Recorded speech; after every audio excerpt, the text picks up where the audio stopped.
Martial Peak, Kabanata 3761.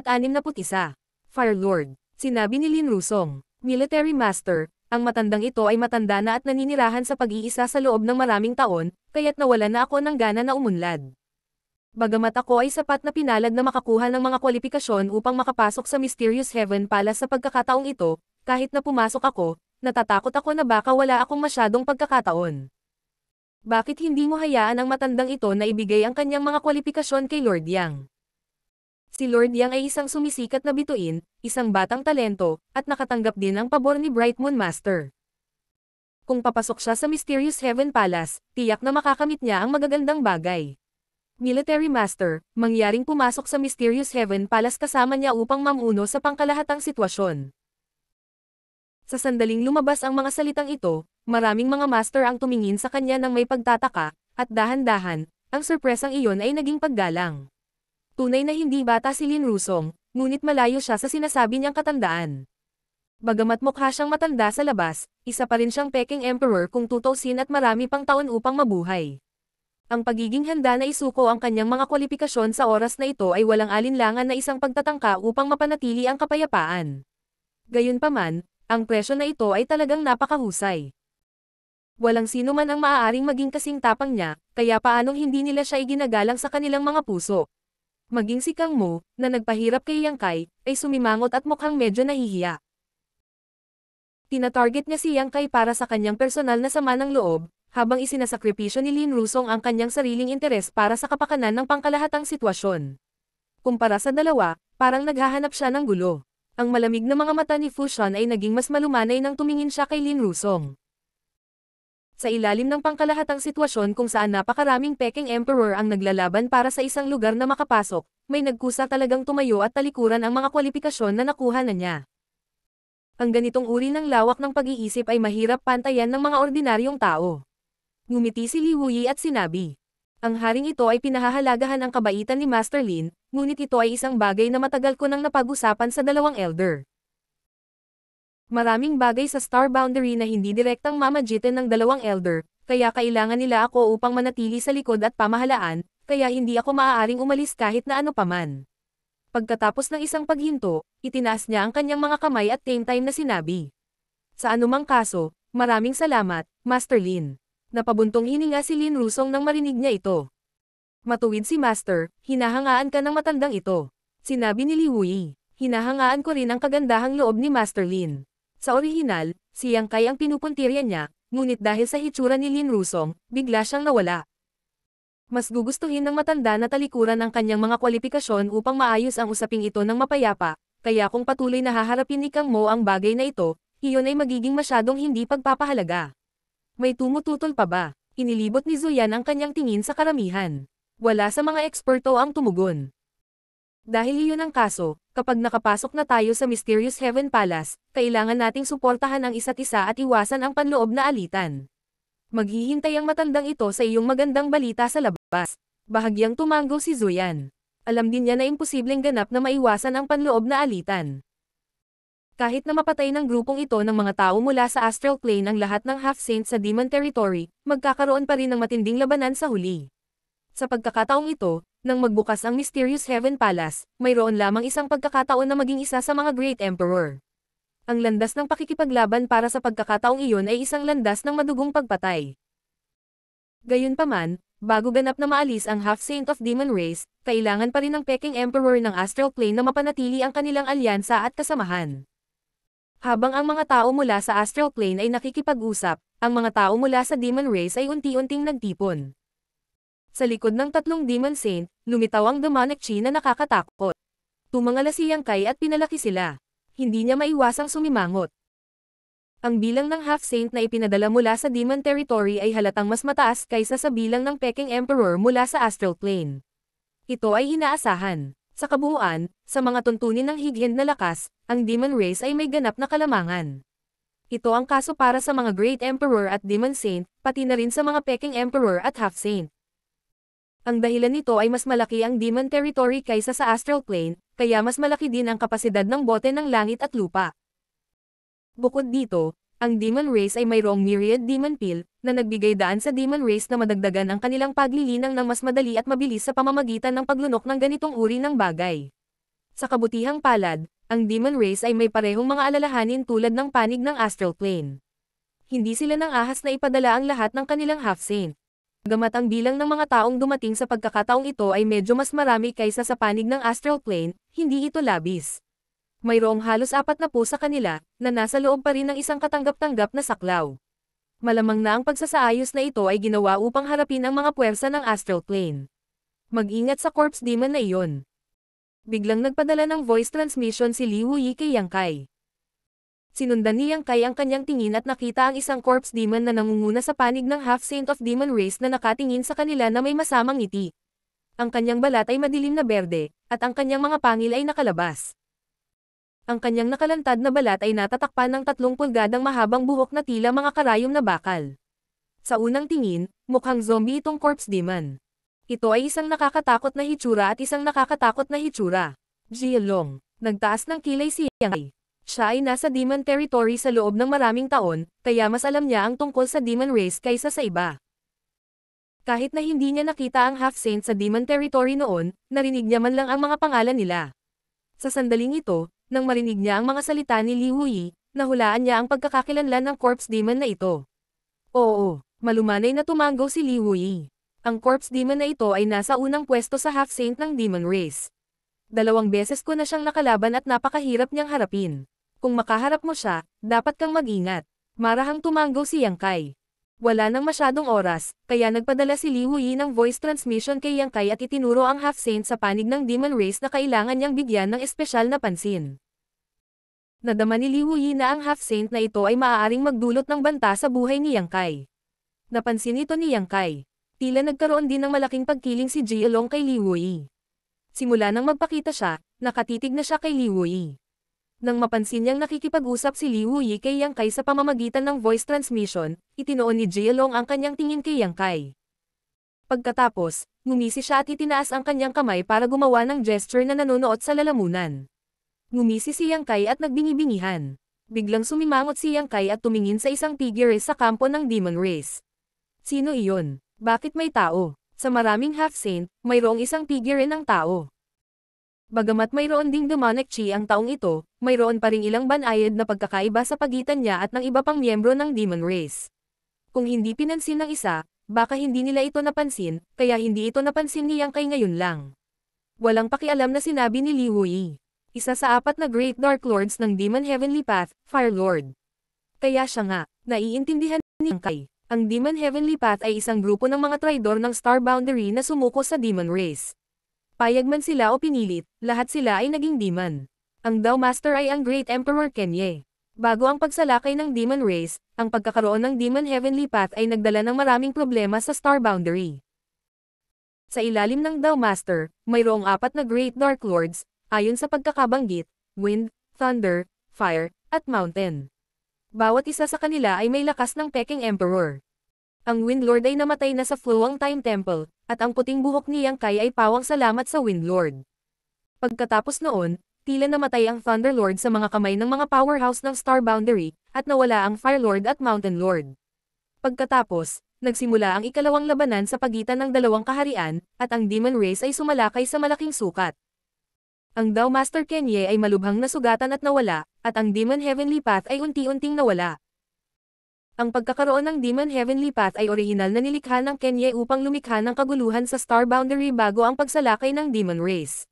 Dahil dumating na ang hukbo ng Demon Race, natural na hindi na kailangan para umiral ang Demon Heavenly Path.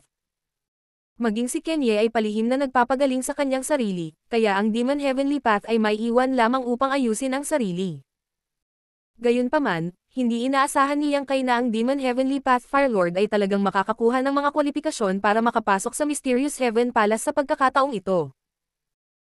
Bagamat hindi niya alam ang sitwasyon sa kabilang panig ng Demon Race, dapat ay katulad ito ng sitwasyon sa panig ng Star Boundary. Para makipagkumpetensya para sa mga kwalifikasyon na makapasok, dapat magkaroon ng maraming away at away. Ang katotohanan na ang Fire Lord, bilang isang tao, ay maaaring tumayo sa isang grupo ng half-saint ng Demon Race ay medyo hindi inaasahan.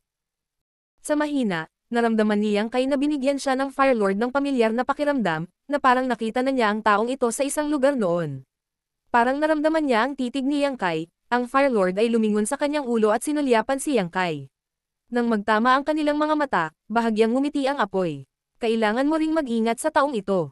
Ang boses ni Li Wuyi ay umalangaw-ngaw sa kanyang tainga. Sa apat na Great Dark Lords ng Demon Heavenly Path, ang pinanggalingan ng tatlo pa ay napakalinaw at bakas. Tanging ang pinagmulan ng Fire Lord ay isang misteryo. Bago ang pag-usbong ng Demon Heavenly Path, ang taong ito ay tila hindi kailanman nagpakita, ngunit pagkatapos na lumitaw ang Demon Heavenly Path, bigla siyang nagpakita. Hindi ko alam kung saan siya natagpuan ni Kenye. Mag-iingat ako, bahagyang tumango si Yang Kai. Sa sandaling ito, bukas na ang mga pinto ng Mysterious Heaven Palace. Para bang may isang di nakikitang halimaw na bamuka ang bibig at lalamunan ng buo ang isang tao. Ang aura lamang na nagmula sa mga pintuan ng palasyo ay nagbigay daan sa mga tao na masulyapan ang aura ng Great Dao. Matapos silang lahat ay magsama-sama, kung ito man ay ang tao na Peking Emperor o ang half-saint ng Demon Race Territory, lahat sila ay mukhang sabik na kumilos.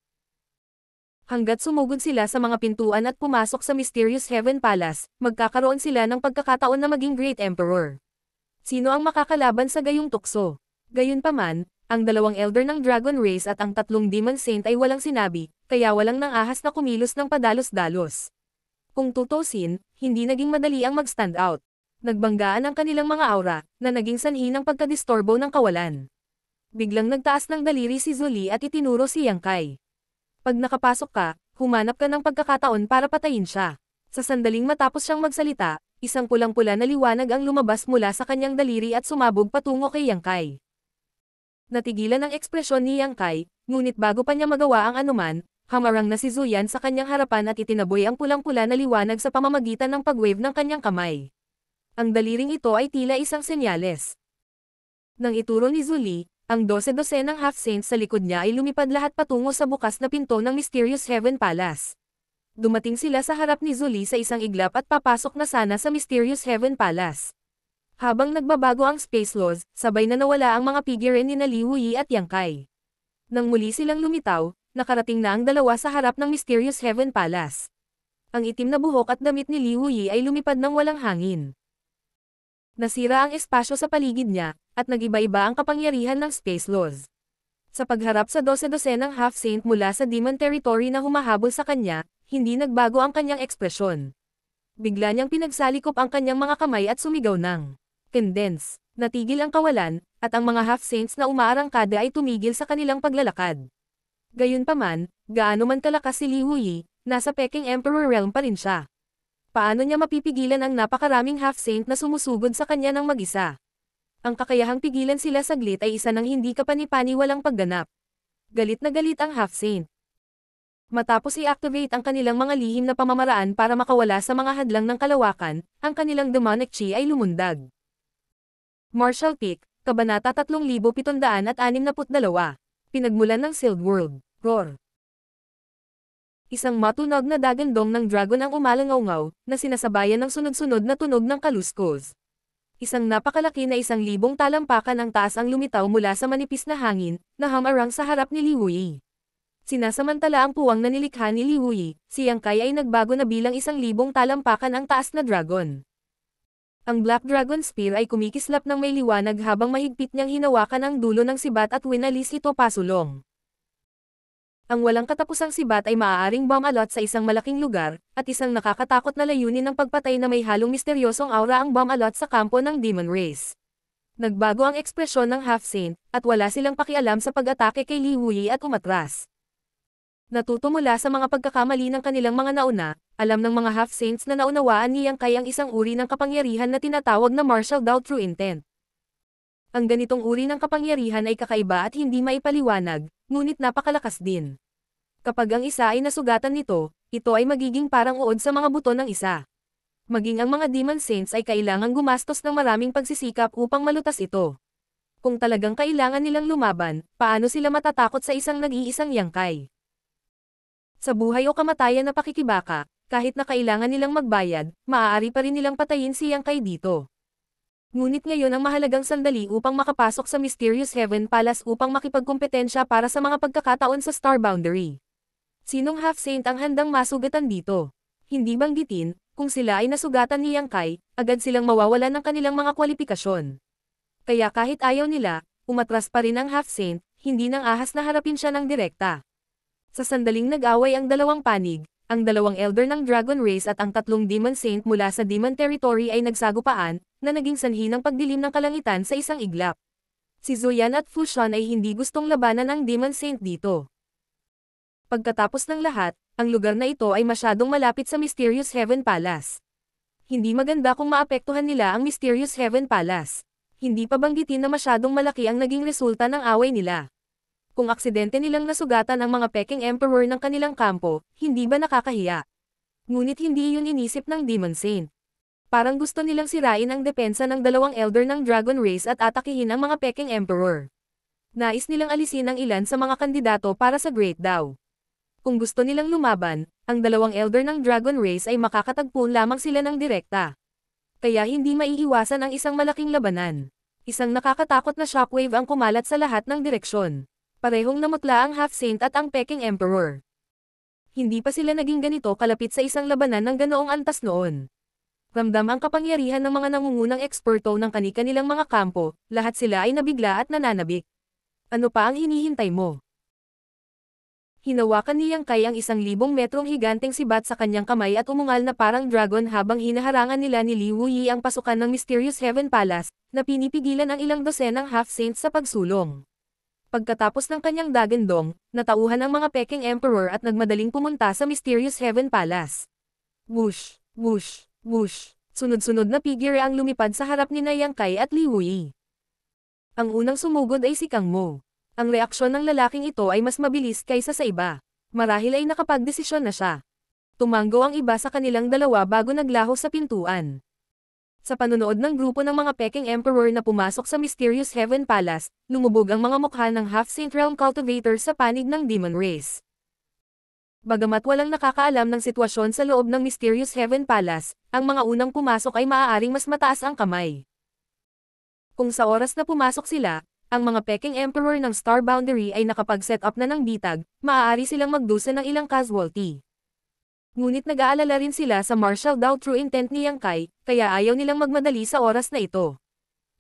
Sa isang kisap mata, ang mga Peking Emperor ng Star Boundary ay nakapasok na lahat sa Mysterious Heaven Palace. Tara na, sigaw ni Li Wuyi. Ngayong ang dalawang elder ng Dragon Race ay nasagasaan ng tatlong Demon Saint Realm Cultivator at hindi na makalayo, imposible para sa kanya at ni Yang Kai na pigilan ang napakaraming Half-Saint Realm Cultivator. Ang pagpapalam sa mga tao sa Star Boundary na unang pumasok ay ang pinakamagandang resulta. Alam din ito ni Yang Kai at tumango, ang kanyang malaking katawan ay umiikot at nagbabalik sa kanyang anyo ng tao. Tiningnan niya ng malalim si Li Wuyi bago tumalikod at nagmamadaling pumasok sa palasyo. Pagkatapos pumasok ni Yang Kai sa Mysterious Heaven Palace, ngumiti si Li Wuyi kay Jialong, inilahad ang kanyang kamay, at sinenyasan siyang pumasok bago umatras sa gilid. Namumula ang mukha ni Jialong. Malamig siyang bumuntong hininga at wala ng oras na makipagkulitin sa kanya. Pinamunuan niya ang isang grupo ng mga half-step na banal at sumugod. Sunod-sunod na naglaho ang kanilang mga figure. Pagkaraan ng ilang sandali, si Li Wuyi lamang ang naiwan sa harap ng Mysterious Heaven Palace. Nakatingin sa nakabukas na pinto at naramdaman ang malalim na aura na nagmumula sa loob, bahagyang napabuntong hininga si Li Wuyi. Ang pagsuko sa pagkakataong ito ay katumbas ng pagkawala sa rurok ng martial Dao, ngunit sa ganoong sitwasyon, kung bibigyan pa siya ng isa pang pagkakataon, gagawin pa rin niya ang parehong pagpipilian. Sa sandaling ito, biglang sumimangot si Li Wuyi at ibinaling ang kanyang ulo sa gilid, at nakita niya ang daloy ng liwanag na damaloy at dumarating sa kanyang harapan sa isang kisap mata, na nagpapakita ng magandang figure. Sheng Yuzo. Sinulyapan ni Li Wuyi ang bagong dating at bahagyang ngumiti. Bagamat hindi pa niya nakita si Sheng Yuzo noon, narinig na niyang binanggit siya ni Yang Kai, kaya ngayong nakita niya ito, natural na nakilala niya ito sa isang sulyap. Army Commander Li, matagal na akong naghihintay na makilala ka. Tumingin si Sheng Yuzo sa kanyang magagandang mata at ngumiti ng matamis. Army Master, gusto mo bang pigilan ako? Dahan daw ang umiling si Li Wuyi. Hindi ka miyembro ng Star Boundary Army ko, kaya hindi kita makokontrol. Pumasok ka kung gusto mo, ngunit kung makasalubong mo si Yang Kai sa loob, mangyaring alagaan siya. Tumango si Sheng Yuzo, gagawin ko. Bago dumating ang huling sandali, hindi ko siya gagawing mahirap, ngunit dapat ding maunawaan ng Army Master na sa isang labanan sa Great Dao, lahat ay kaaway. Natural. Sumang-ayon si Li Wei. Kung makakalabas ako ng buhay, gagawin ko ang aking bahagi upang patatagin ang star boundary. Sabi ni Sheng Yuzo habang ang kanyang maselang figure ay kumikislap at pumasok siya sa pintuan ng Mysterious Heaven Palace, na wala sa paningin. Magiliw na ngumiti si Li Wei. Nalaman din niya ang tungkol sa sitwasyon ni Sheng Yuzo mula kay Yang Kai. Alam niya na siya ay nakulong sa The Void sa loob ng napakaraming taon, na nakikipagpunyagi sa pintuan ng kamatayan. Pagkatapos makatakas, natural siyang sabik na maibalik ang kanyang lakas, kaya hindi siya tumugon sa tawag na sumali sa Star Boundary Army. Ngayon na nabawi niya ang kanyang lakas, natural na hindi niya ito maiiwasan. Ayon sa impormasyong ibinigay ni Sheng Yuzo, pagkatapos naganap na tumigas ang Mysterious Heaven Palace, mananatili ito sa loob ng 3 araw. Pagkaraan ng 3 araw, ito ay papasok sa kawalan at nawawala ng walang bakas. Kapag ito ay muling lumitaw, ito na ang magiging katapusan ng labanan ng Great Dao. Sa makatuwid, ang kasalukuyang misyon ni Li Wei ay bantayan ang Mysterious Heaven Palace sa loob ng 3 araw. Ito ay hindi lamang upang pigilan ang Demon Race sa pagdaragdag ng higit pang mga Demi-Saints sa Mysterious Heaven Palace, ngunit upang pigilan din ang mga Peking Emperor mula sa Astral Boundary na gumawa ng hakbang. Ang labanan sa pagitan ng dalawang Elder ng Dragon Race at ng Demon Saint ay unti-unting natapos. Noong nakaraan, sina Zoyan at Fushan ay pinigilan ng 3 Demon Saint, ngunit pagkatapos na makapasok sa Dragon Transformation Pool, ang lakas ng mag-asawa ay tumaas ng husto, at ngayon ay nasa itaas na nila si Zuli at ang iba pa. Gayunpaman, hindi makatotohanan para sa kanilang dalawa na pumatay ng isang Demon Saint, tulad ng kung paano hindi sila mapapatay ng Demon Saint. Ang patuloy na pakikipaglaban ng walang kabuluhan ay magreresulta lamang sa pagkatalo ng magkabilang panig. Sa makatuwid, pagkatapos na makapasok ang lahat ng dapat na makapasok, ang dalawang panig ay unti-unting tumigil sa pakikipaglaban at tumayo sa magkabilang panig ng Mysterious Heaven Palace, tahimik na humaharap sa isa't isa. Umiikot ang mundo at siya ay nahihilo. Sa sandaling pumasok siya sa Mysterious Heaven Palace, naramdaman niyang kay na parang sisabog na ang kanyang ulo. Ang sitwasyong ito ay malinaw na tanda ng spatial teleportation. Kung siya, nabihasa sa law of space, ay ganito, hindi na kailangang banggitin ng iba. Sa loob-loob na tinansya niyang kay na ang iba pa na pumasok sa Mysterious Heaven Palace ay hindi makapag-isip ng kahit ilang dosenang hininga ng oras. Ang mga tanawin sa kanilang larangan ng pangitain ay nabaluktot at nagbago, na parabang sila ay nag-shuttle lang sa isang space-time tunnel. Ang kanilang mga katawan ay patuloy na bumagsak ng walang katapusan, na nagpapabagabag sa kanilang pakiramdam. Pagkaraan ng hindi malamang tagal, biglang naramdaman niyang kay ang kanyang katawan na lumuwag at ang kanyang mga paa ay dumampi sa lupa. Isang malamig na hangin ang umihip at nanlamig ang buong katawan niya. Noon lamang natuklasan ni Kay Yang na basang-basa ng pawis ang kanyang damit. Nakaluhod ang kalahati sa lupa, napabuntong hininga siya. Nang walang oras na sukatin ang kanyang paligid, agad na pinakawalan ni Yang Kai ang kanyang divine sense at naramdaman ang kanyang paligid. Walang nakakaalam kung ano ang nangyayari sa loob ng Mysterious Heaven Palace, kahit si Sheng Yuzo. Kahit na nakaranas siya ng labanan ng Great Dao, hindi siya nakapasok sa Mysterious Heaven Palace. Sino ang makakagarantiya na walang panganib sa loob? Sa kabutihang palad, tila walang anumang panganib sa lugar kung saan dumaong si Yang Kai.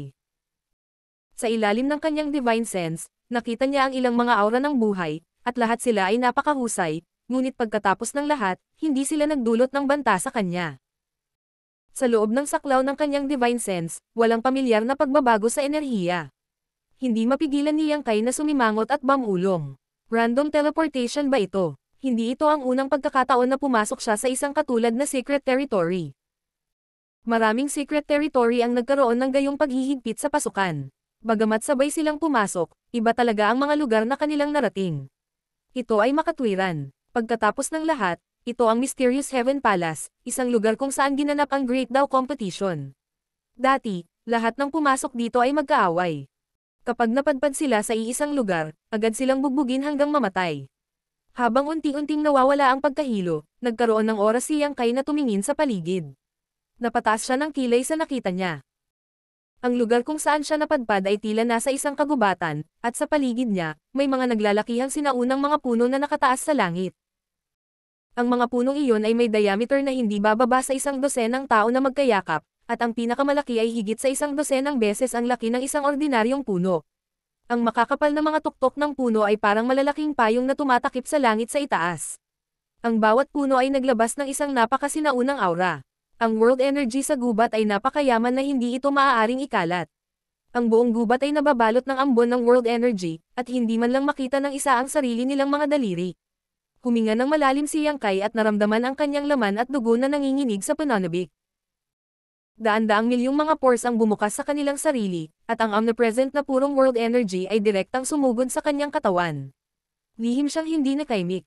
Dapat ba niyang sabihin na ang mysterious Heaven Palace na ito ay karapat-dapat na tawaging isang Heaven and Earth Secret Territory? Nang ito ay binuksan, hinigop nito ang world energy ng star boundary sa loob ng 100 taon. Ang yaman ng world energy dito ay hindi maihahambing sa ibang lugar sa star boundary. Kung ikukumpara sa lugar na ito, ang Heaven Grade Cultivation Holy Land sa Spirit Lake Palace ay parang isang maliit na wizard na nakakatugon sa isang great wizard. Kung ang isa ay nilinang sa ganitong kapaligiran, ang kanilang bilis ng paglilinang ay tataas ng hindi bababa sa 10 beses. Sa kasamaang palad, ang Mysterious Heaven Palace ay magbubukas lamang sa ilang mga oras.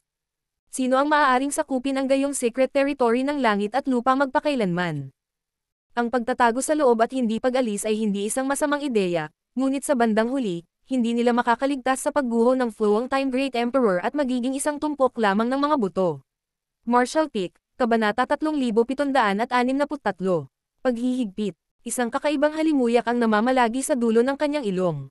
Dahan-daang sumangot si Yang Kai at sinundan ang pabango. Hindi kalayuan sa kanyang narating, may kumpol ng maiikling baging.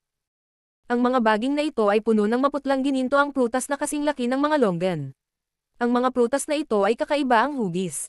Sa unang tingin, para silang parang buhay na cicadas na nakayuko sa ibabaw nila. Ang kakaibang halimuyak ay nagmumula sa mga prutas na ito.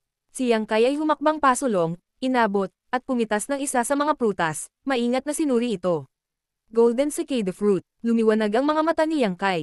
Ito ay isang magandang bagay. Kahit na matagal na siyang hindi personal na nagsagawa ng alchemy, nandoon pa rin ang kanyang pundasyon bilang isang alchemy emperor, kaya natural na hindi maihahambing ang kanyang paningin sa mga ordinaryong tao. Ang Golden Cicada Fruit na ito ay isang Emperor-grade spirit fruit at maaaring gamitin upang pinuhin ang isang spirit pill na tinatawag na Golden Cicada Pill, na maaaring lubos na mapahusay ang bilis ng cultivator sa pagkonsumo. Kahit na hindi ito pino, ang Golden Cicada Fruit mismo ay may ilan sa mga espesyal na epektong ito. Ang impormasyong ito ay ang nabasa ni Yang Kai mula sa ilang mga sinaunang aklat. Sa Star Boundary, matagal nang wala na ang Golden Cicada Fruit, kaya hindi pa niya nakita ang tunay na bagay, ngunit sa ganoong malinaw na mga katangian, paanong hindi niya ito makikilala? Itong Mysterious Heaven Palace World Sealed World ay tila pambihira, randomly lang siyang na-transmit dito, pero nakita na niya ang Golden Cicada Fruit, na nagpakita kung gaano kayaman ang resources sa sealed world na ito. Hindi nakapagtataka na sinabi ni Sheng Yuzo na sa loob ng maraming henerasyon, hanggat ang mga master na lumahok sa Great Dao Struggle ay makakalabas ng Mysterious Heaven Palace ng buhay, ang kanilang lakas ay sasailalim sa mga pagbabago sa lupa. Ngayon tila may mga pagkakataon sa lahat ng dako sa Mysterious Heaven Palace. Kung saan naruroon ang Golden Cicada Fruit, dapat mayroong Golden Threadwind Snake na nagbabantay dito. Tulad ng pagkislap ng isip ni Yang Kai sa impormasyong nabasa niya, isang madilim na anino na nakatago sa itaas ng mga baging ang bumaril diretso sa kanya sa bilis ng kidlat. Oo naman, ngumisi si Yang Kai at iniunat ang kanyang kamay upang kunin ang madilim na anino. Makinis ito sa pagpindot, ngunit ito pala ay isang kakaibang spirit snake na mga 3 metro ang haba na may 2 matabang pakpak sa mga gilid nito. Ang spirit snake ay may isang tuwid na gintong guhit na dumadaloy sa likod nito, at ang sawang na dila ng ahas ay pamitik papasok at palabas, na gumagawa ng sumisitsit na tunog. Ang bibig ng ahas ay naglabas ng mabahong amoy, puno ng lason. Ang Golden Cicada Fruit ay matagal nang nawala sa Star Boundary, at ang Golden Threadwind Snake na kasama nito ay natural na wala kahit saan. Bagamat isa lamang itong spirit snake na may haba na 10 talampakan, ang katawan nito ay naglalabas ng aura na maihahambing sa Monster King. Sa madaling salita, ang nasabing spirit snake ay halos katumbas ng mga tao ng Emperor Realm. Higit pa rito, ang lason ng Golden Threadwind Snake ay napakalakas, at ang mga paggalaw nito ay kasing bilis ng hangin. Kahit na ang isang tao mula sa Emperor Realm ay makatagpo ng isa, kailangan nilang aminin na sila ay malas. Ang spirit snake sa kanyang kamay ay nagpupumiglas pa rin. Ang mahabang katawan nito ay pumulupot at pumulupot sa braso ni Yang Kai, na para bang gusto nitong baliin ang braso ni Yang Kai. Sa isang magaan na ngiti, bahagyang pinaandar niya ang kanyang Dragon's Might. Ang nagpupumiglas na Golden Thread Wind Serpent ay agad na tumigil sa paggalaw. Lamambat din ang katawan nito na nakapulupot sa braso ni Yang Kai. May bakas ng takot na tila lumitaw sa tirik nitong mga mata. Lahat ng ahas sa mundo ay may bloodline ng dragon race, ngunit ang bloodline na iyon ay sobrang manipis. Sa ilalim ng purong dragon smite ni Yang Kai, paano mapapanatili ng isang walang kwentang Golden Thread Wind Serpent ang orihinal nitong estado? Huwag kang magpanik, hindi ko kukunin ang buhay mo. Sinabi ni Yang Kai dito. Hindi niya alam kung naiintindihan nito, ngunit nahulaan ni Yang Kai na hindi nito maiintindihan. Kahit na ang lakas ng Golden Thread Wind Serpent na ito ay hindi masama, wala itong sentience. Nagkaroon lang ito ng instincts. Habang nagsasalita siya, inilagay niya ito sa sealed world bead at inilagay sa garden ng gamot. Pagkatapos noon, pumitas si Yang Kai ng Golden Cicada Fruit sa kanyang harapan at gumawa ng spell para i-transplant ang buong baging sa garden ng gamot. Ang Golden Cicada Fruit Vine at ang Golden Thread Wind Serpent ay may symbiotic na relasyon. Ang paglaki ng Golden Thread Wind Serpent ay hindi maaaring ihiwalay sa katas ng Golden Cicada Fruit Vine, at ang hininga ng Golden Thread Wind Serpent ay nagkaroon din ng epekto sa paglago ng Golden Cicada Fruit. Kung gusto niyang kay na i-transplant ang Golden Cicada Fruit Vine, natural na kailangan niyang ilipat ang dalawa sa garden ng gamot. Kung isa lang ang kinuha niya, hindi ito makakaligtas. Ito marahil ang pinakamalaking dahilan kung bakit nawala ang Golden Cicada Fruit at ang Golden Thread Wind Serpent sa Star Boundary. Bagamat ang pangunahing layunin ng pagpasok sa Mysterious Heaven Palace sa pagkakataong ito ay upang lumahok sa pakikibaka para sa Great Dao, hindi inisip ni Yang Kai na pagyamanin ang mga halaman sa kanyang hardin ng gamot nang hindi nag-aaksaya ng masyadong maraming oras at lakas. Ang mga bagay sa sealed world na ito ay hindi karaniwan. Hindi sila matagpuan sa mga ordinaryong panahon, kaya nakakalungkot na mamiss sila. Matapos lisanin ang Mysterious Heaven Palace sa hinaharap, ang mga bagay na ito ay magagamit para mabilis na mapabuti ang lakas ng kanyang sarili at ng kanyang mga kasama. Sa isang sandali, natapos na si Yang Kai. Matapos mag-isip ng ilang sandali, ikanawin niya ang kanyang kamay at biglang lumitaw sa kanyang harapan ang isang figurang nakabalot sa demonic chi. Ito ay isang demon race, at sa paghusga mula sa aura na nagmumula sa katawan nito, ito ay isang mid-rank demon king ng demon race. Natural, ito ang bihag ni Yang Kai. Dati, nakipagtulungan si Yang Kai kina Jiufeng at Yang Inflammation para gumawa ng kalituhan sa Demon Cave sa labas ng Surgeon Wave City. Napatay nila ang maraming miyembro ng Demon Race at nabihag ang ilan sa kanila ng buhay. Sa oras na iyon, hindi alam ni na Jiufeng at Yang Yan kung bakit nagsisikap si Yang Kai para makuha ang ilang Demon Kings, at hindi rin nagpaliwanag si Yang Kai. Ngayon, oras na para gamitin ang mga bihag na ito. Ang Demon King na ito ay nakulong sa Small Sealed World sa loob ng maraming araw. Sa sandaling ito, nakatakas lang ito at hindi pa naiisip ang sitwasyon.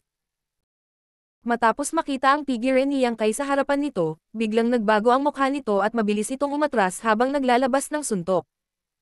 Casual na hinarang ni Yang Kai ang pag-atake ng kabilang partido at tinitigan lang ito nang walang anumang balak na ituloy.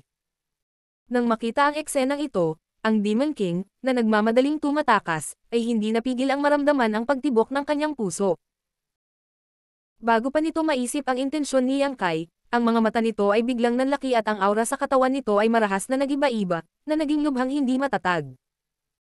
Isang galit na dagandong ang umalangaw-ngaw at wala pang 3 paghinga ng oras, ang Demon King ay sumabog ng malakas na putok, hindi man lang nag-iwan ng bangkay.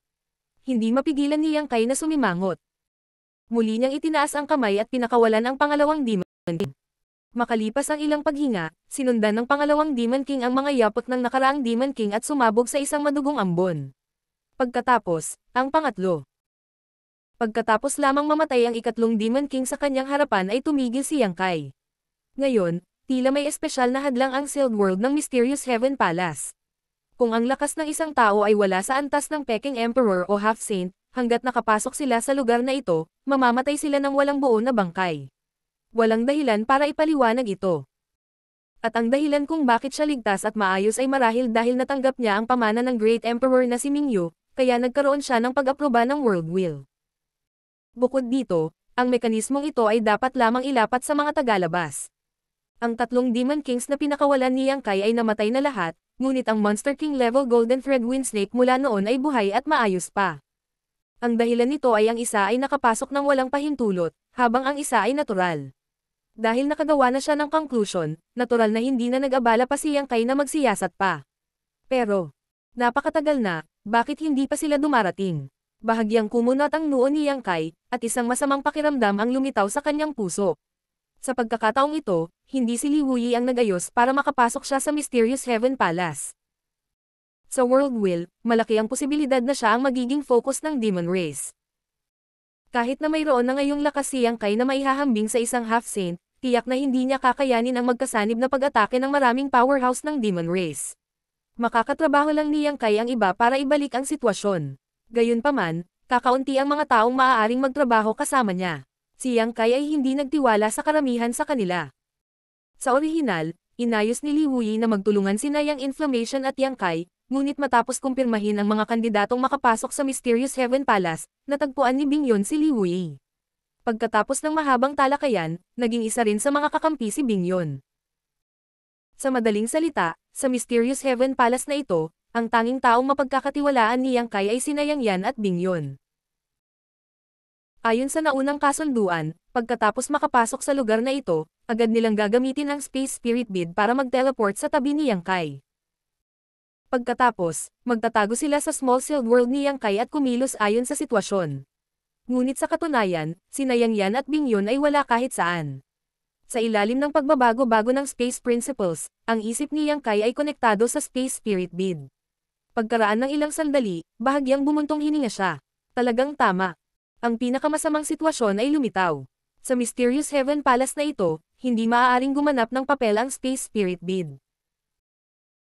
Malinaw na naramdaman ni Yang Kai na may puwersang pumipigil sa teleportasyon ng Space Spirit Bead, dahilan upang hindi siya makapunta sa Yang Yan o Bingyon. Medyo masama ang sitwasyon. Gayunpaman, hindi niya naisip ang sitwasyong ito noon. Sa isang Heaven and Earth sealed world tulad ng Mysterious Heaven Palace, tiyak na mayroong lahat ng uri ng hindi kapani-paniwalang mga hadlang. Ang pagkakaroon ng Space Spirit Bead ay masyadong hindi patas sa labanan para sa Great Daw. Marahil ay may naramdaman ang mundo at ginawa ang Space Spirit Bead na nawalan ng paggana sa Heaven and Earth sealed world na ito. Kung hindi magagamit ang Space Spirit Bead, paano naman ang teleportation? Sa isang pag-iisip, sumulong si Yang Kai. Mabilis na lumabo ang kanyang anyo, at nang lumapag ang kanyang paa, siya ay nawala. Sa ibang bahagi ng gubat, biglang lumitaw ang figure ni Yang Kai. Hinawakan niya ang kanyang baba na may pag-aalala sa kanyang mukha. Magandang balita na hindi pinaghihigpitan ang kanyang teleportation. Sa ganitong paraan, kahit na nakatagpo siya ng maraming Demon Saint na magkakasama, makakatakas pa rin siya kung hindi niya matalo ang mga ito. Gayunpaman, sa ngayon, mas maganda kung makipagkita siya kina Bingyon at Yang Yan. Pagkatapos noon, kailangan pa niyang hanapin ang Heaven Void Cauldron.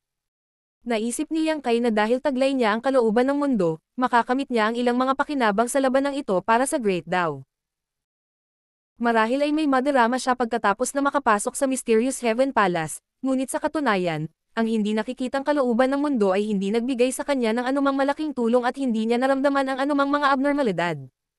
Hindi niya alam kung gaano kalaki ang Mysterious Heaven and Earth sealed world, ni hindi niya alam kung saan matatagpuan ang Heaven Void Cauldron. Makakasabay lang si Yang Kai sa ngayon. Itinago ang kanyang aura hanggat maaari, lumipad si Yang Kai sa kagubatan. Malaki ang kanyang ani. Ang gubat na ito ay napakayaman sa mga mapagkukunan. Puno ito ng mga mamahaling kayamanan na matagal nang nawala sa Star Boundary. Maraming mga bagay na kahit si Yang Kai ay hindi alam ang mga pangalan, lalo pa ang kanilang mga partikular na tungkulin. Marahil ang Wondrous Pill Great Emperor lang ang makakapag-distinguish kung ano ang mga herbs na ito. Gayunpaman, si Yang Kai ay may Mysterious Sealed World at ang Medicine Garden. Sa tuwing may nakasalubong siya, natural niyang kukunin ito sa Medicine Garden at hahayaan ang dalawang Little Wood Spirits na dahan-daang tuklasin ito. Pagkaraan ng isang oras, nalampasan na ni Yang Kai ang 1,000 kilometro sa kagubatan. Sa isang tiyak na sandali, bigla siyang tumigil at ibinaling ang kanyang ulo sa isang tiyak na direksyon, isang ngiti ang lumitaw sa kanyang mukha habang siya ay bumubulong. Sa wakas ay may nakilala ako. May mahinang tunog ng labanan na nagmumula sa direksyong iyon. Hindi alam ni Yang Kai kung ano ang partikular na sitwasyon, ngunit dahil nakatagpo niya ito, kailangan niyang pumunta at tingnan. Paano kung sina Yang Yan at Bingyon? Marshall Peak, Kabanata 3764, Half Saint Luoya. Tahimik siyang gumapang, ngunit pagdating niya, wala siyang nakitang tao. Maraming matataas na sinaunang puno ang baluktot, at ang lupa ay magulo. Mayroon ding mahigit 100 bangkay ng malalobo na monster beast na nakahandusay sa lupa. Lahat sila ay walang buhay, at umagos ang dugo sa buong lupa. Nanatili pa rin sa hangin ang resulta ng labanan. Bagamat patay na ang dosenang Monster Beast na ito, masasabi ni Yang Kai sa isang sulyap na lahat sila ay antas ng Monster King. Ang pinuno ay mas malaki kaysa sa iba, at ang balahibo nito ay pilak. Ito ay tinatayang nasa tuktok ng antas ng Monster King. Ang ganoong grupo ng mga Monster Beast ay hindi maituturing na mahina. Mula nang marinig ni Yang Kai ang kaguluhan hanggang sa dumating siya, 10 paghinga pa lang. Upang mapatay ang napakaraming makapangyarihang Monster Beast sa napakaikling panahon, makikita na napakalakas ng umaatake. Hindi lamang ang mga resulta ng labanan ay nagtagal sa hangin, ngunit mayroon ding mahinang demonic chi. Magiliw na ngumiti si Yang Kai at tumingin sa isang direksyon. Gusto mo bang ikaw na mismo ang lumabas, o kailangan kitang yayain? Tahimik ang paligid, walang sumasagot. Hindi na nagtanong si Yang Kai sa pangalawang pagkakataon. Inabot niya at hinawakan ang Black Dragon Spear sa hangin. Sa isang iglap, tinusok niya ang sibat sa lupa. Sa isang malakas na putok, isang malaking butas ang sumabog sa lupa ng napakalaking puwersa.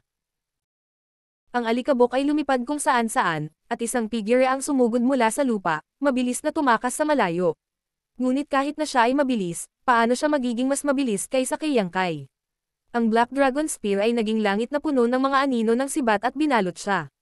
Nang talamak ang enerhiya, maririnig ang sunod-sunod na tunog. Sa dalawang tunog na swoosh, ang dalawang figure ay nag-cross sa isa't isa. Tumayo si Yang Kai sa hangin, hawak ang sibat gamit ang isang braso.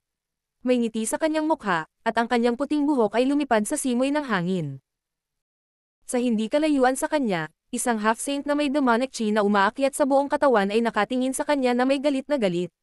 Kinagat niya ang kanyang mga ngipin at sinabing, Yang Kai, ito ang hari. Ngumuso si Yang Kai, damaloy ang dugo mula sa mga sulok ng kanyang bibig habang nagsasalita siya.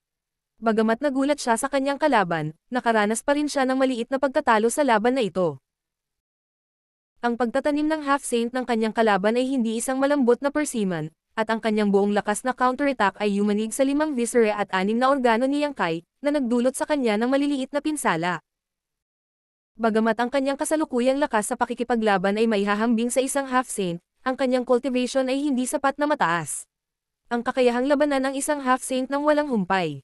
Dati, nagawa niyang pumatay ng Stone Demon half-saint dahil nasurpresa niya ang kanyang kalaban. Umasa siya sa talas ng Black Dragon Spear at sa kanyang martial Dao True Intent. Pangalawa, kasama niya sina Lin Yunil, Lan Zun, at Mo Xiaoqi. Bagamat ang tatlong babaeng ito ay Emperor Realm Masters lamang, lahat sila ay personal na tinuruan ng Great Emperor. Lahat sila ay may makapangyarihang mga artifact sa kanilang mga kamay, kaya natural na hindi niya ito maaaring maliitin. Habang nagsasalita, sumulyap si Yang Kai sa baywang at tiyan ng half-saint. May isang talampakang sugat doon, at umaagos ang dugo mula sa sugat. Bagamat ang kanyang demonic chi ay nakapulupot dito, wala itong silbi. Matapos masugatan ng kanyang martial Dao True Intent, kahit isang maliit na pinsala ay maaaring maipan upang maging isang nakamamatay na banta.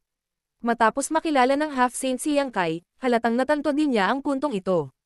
Lalong naging hindi magandang tingnan ang dati niyang maaliwalas na mukha. Iniunat niya ang kanyang kamay upang takpan ang sugat, ngunit kahit anong pilit niya ay hindi niya mapigilan ang pag-agos ng dugo. Naalala ko na Luoya ang pangalan mo. Itinagilid ni Yang Kai ang kanyang ulo at tumingin sa kanya. Noong siya ay nasa Demon Territory, nagpabalik-balik siya sa iba't ibang kontinente upang ayusin at mapanatili ang Realm Gates. Karamihan sa mga kontinenteng iyon ay mayroong half-saint, kaya marami siyang nakilalang half-saints. Kilala niya ang karamihan sa half-saint sa Demon Territory, at ang nasa harap niya ay isa sa kanila. At parang Sand Demon si Luoya. Ngayon lang siya nagtatago sa ilalim ng lupa. Sa katunayan, alam niyang pagkatapos ng labanan, baka may dumating na iba para mag-imbestiga, kaya pagkatapos patayin ang Monster Beast, agad siyang nagtago, kung sakali. Ngunit hindi niya inaasahang darating si Yang Kai ng ganoon kabilis at mahahanap siya ng ganoon kadali. Kung alam kong mangyayari ito, pinatay na kita. Galit na sabi ni Luoya. Sa unang pagkakataon na nakilala niya si Yang Kai sa kanyang kontinente, si Yang Kai ay walang ganoong nakakatakot na kapangyarihan. Sa oras na iyon, kung gagawa siya ng hakbang, magkakaroon siya ng pag-asa na kunin ang buhay ni Yang Kai. Ngunit ngayon, puno na ang mga pakpak ni Yang Kai. Maliban kung ang isang Demon Saint ay personal na gumawa ng isang hakbang, sino mang half-saint ay hindi maaaring patayin siya. Sino ang makakapagsabi kung ano ang mangyayari sa hinaharap? Inabot ni Yang Kai at pinunasan ang dugo sa kanyang bibig. Itinutok niya ang kanyang baril sa kanya at sinabing, bibigyan kita ng dalawang pagpipilian, sumuko o mamatay. Tila nagalit si Luoya, kumislap ang dilaw niyang mga mata habang sinasabi. Tingin mo ba talaga natatakot ako sa iyo? Paumanhin, nagkamali ako. Ngumisi si Yang Kai, at nang namumulaklak ang kanyang ngiti, nasa harap na siya ni Luoya. Ang Black Dragon Spear ay mabilis na lumaki sa harap ng mga mata ni Luoya. Ang dumarating sa kanya ay hindi isang sibat, ngunit isang dragon na naglalabas ng kanyang mga pangil at nag-aantok ng kanyang mga kuko. Ang siksik na dragon pressure ay nagpahirap sa isang half-saint na tulad niya na huminga. Pinipigilan ni Luoya ang pintig sa kanyang puso habang umuungal at umaalon ang kanyang mana. Ang itim na dragon spear ay tumama sa katawan ni Luoya, ngunit ang mga kilay ni Yang Kai ay kumunat. Hindi niya naramdaman ang kahit kay-titing na sakit. Sumabog ang katawan ni Luoya at naging isang malaking sandstorm na bumabalot kay Yang Kai. Sumipol ang hangin at sumasayaw ang buhangin sa hangin. Ang maliliit na butil ng buhangin ay tila naging hindi masisira na matutulis na talam sa sandaling ito. Sa isang sandali, si Yang Kai ay puno na ng mga sugat, ang kanyang katawan ay tumutulo ng dugo, at ang mga puno sa paligid niya ay bumagsak lahat. Maglakas loob ka ba talagang saktan ang isang half-saint, hahayaan kitang mamatay dito ngayon. Ang boses ni Luoya ay nagmula sa lahat ng direksyon, dahilan para hindi malaman ng mga tao kung saan siya nagtatago. Isang matunog na dragon's roar ang umalangaw habang kumikislap ang ulo ng Golden Dragon. Inilipat ang kanyang dragon transformation secret art, si Yang Kai ay nagbagong anyo sa 1,000 metrong dragon. Ang nakapaligid na buhangin at grabo ay tumama sa kanyang dragon scales, na lumilikha ng sunod-sunod na tunog ng kaluskos habang lumilipad ang mga spark kung saan-saan. Ang 300 metrong haba ng higanting sibat ay tumangay, at ang sandstorm na bumabalot sa isang malaking lugar ay naputol din sa kalahati. Gayunpaman, pagkaraan ng ilang sandali, bumalik sa normal ang sandstorm. Sa sandstorm territory, hindi ako magagapi. Ano ang gagamitin mo para labanan ako? Dumating na naman ang boses ni Luoya, na nag-aalinlangan. Sa sandaling matapos siyang magsalita, isang manipis na daloy ng buhangin ang humiwalay sa sandstorm, na bumubuo ng isang higanteng sand dragon na bamuka ang malaking bibig nito at kumagat kay Yang Kai. Naging mataimtim ang ekspresyon ni Yang Kai habang tinutulak niya ang kanyang sibat. Sa itaas ng dulo ng kanyang sibat, isang malaking itim na bola ang biglang lumitaw. Sa loob ng itim na bowl ang ito ay isang magulong walang laman. Collapse. Gamit ang Black Dragon Spear para kontrolin ang secret technique ng collapse, ang kapangyarihan na ipinakita nito ay hindi kasing simple ng isa at isa ay katumbas ng dalawa. Ang langit at lupa ay lumiliit patungo sa itim na bola. Ang malaking itim na bola ay kumislap at nilamon ang Asher Dragon na tumatalon pababa. Maging ang sandstorm ay sumabog sa isang malaking butas. Kasabay nito, isang malaking figure ang biglang lumitaw sa likod ni Yang Kai. Si Luoya iyon, ngunit sa oras na ito, si Luoya ay tila gawa sa buhangin. Binuksan niya ang kanyang dalawang malalaking kamay at hinampes ito sa ulo ni Yang Kai. Bagamat naramdaman niya ito, huli na ang lahat para makaiwas siya. Sa isang malakas na putok, nasuray-suray ang katawan ni Yang Kai habang nakaramdam siya ng pagkahilo. Hindi na hinintay na makabangon siya, muling sumuntok si Luoya sa likod ni Yang Kai. Sa isa pang putok, si Yang Kai ay sumaray-suray na parang tinamaan ng kidlat. Ibinuka niya ang kanyang bibig at tumalsik ang isang bibig ng dugo. Kahit na ang kanyang mga sugat ay hindi magaan, ang mga sulok ng bibig ni Yang Kai ay nakakunot pa rin sa isang ngiti, ang kanyang pares ng mga mata ng gintong dragon ay nakatitig sa isang lugar sa sandstorm, ngiti-ngiti. Nahanap kita. Kung hindi kikilo si Luoya, hindi siya mahahanap ni Yang Kai. Ngunit ngayong gumawa na siya ng hakbang, mahahanap na siya ni Yang Kai. Nagbingi-bingihan ang malaking sandman sa likod niya, ginamit ni Yang Kai ang kanyang demonic chi at dragon yuan para bumaril sa gilid. Lumitaw ang figure ni Luoya mula sa walang katapusang buhangin. Puno ng takot ang mukha niya. Pabalik-balik siya sa sandstorm na sinusubukang iwasan ang pag-ataking ito. Ngunit ang mahabang sibat na iyon ay parang uod sa tarsal bone, na patuloy na sumusunod sa kanya. Sa isang putok, bumagsak ang malaking sandman. Nagtipon ang lahat ng buhangin sa likod ni Luoya. Sa isang kisap mata, isang makapal na sun shield ang nabuo. Nakarating ang sibat kay Luoya at nabasag ang sun shield. Napasigaw si Luoya sa sakit at ginamit ang puwersa para makatakas. Inalis ni Yang Kai ang kanyang sibat at tinitigan ang dugo sa dulo. Malamig siyang ngumiti at hinabol si Luoya. Sa lakas, pantay-pantay silang dalawa.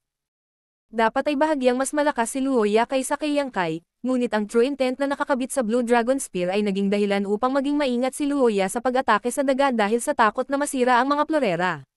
Sa simula pa lang, siya ay sinaksak ng sibat ni Yang Kai at nagtamo ng ilang maliliit na pinsala. Sa mga sumunod na ilang palitan, gumamit si Yang Kai ng paraan ng pagwasak sa isa't isa, hindi basta-basta pinabayaan siya, kaya paano maglalakas loob si Luoya na patuloy na yakapin siya. Bagamat hindi magaan ang pinsala ni Yang Kai, basta gumaling siya, gagaling siya. Ngunit ang pinsala ni Luoya ay hindi ganoon kadaling harapin. Walang Demon Saint sa Mysterious Heaven Palace na tumulong sa kanya. Sa sarili niyang lakas, mahihirapan itong pigilan. Sa ilang dosenang paghinga lang, naramdaman na niyang Kai ang kakaibang kapangyarihan mula sa kanyang unang sugat na nagdudulot ng kalituhan sa kanyang laman at dugo, at habang umiikot ang kanyang demonic chi, ang kapangyarihang iyon ay tila tumagos ng mas malalim sa kanyang laman at meridian. Kung magpapatuloy ito, kahit na hindi magsaya si Yang Kai, natatakot siyang hindi siya magsaya. Nakakapuot na kapangyarihan. Namutla ang mukha ni Luoya. Kung hindi dahil sa true intent na iyon, hindi siya matatakot kay Yang Kai. At ang pagnanais na makatakas sa isang kaaway na bihasa sa space laws ay katumbas ng pangarap ng isang hanggal. Ngayon ay maaari na lamang siyang umasa sa pagkikita ng ibang half-saint. Kapag dumating ang oras na iyon, maaari silang magsanib puwersa at maitaboy si Yang Kai. Kung tungkol sa pagpatay sa kanya, ang pag-asa ay masyadong manipis, kaya hindi niya ito isinasaalang-alang. Gayunpaman, ang nagpalungkot sa kanya ay hindi niya alam kung gaano kalawak ang Mysterious Heaven Palace. Ang kanyang pakikipaglaban kay Yang Kai ay hindi maliit, ngunit hindi ito nakaakit kahit isang half-saint. Kahit ang Peking Emperor sa Astral World ay hindi mahanap. Lumalaban at umaatres, lumubog ang puso ni Luoya. Habang tumatagal, mas hindi pabor ito para sa kanya. Kumikislap ang kanyang mga mata sa pagpupumiglas. Sa isang tiyak na sandali, ang pakikibaka ay nawala at napalitan ng isang hitsura ng determinasyon. Ang figure na tumatakas pasulong ay biglang huminto, lumingon, at malamig na tinitigan si Yang Kai.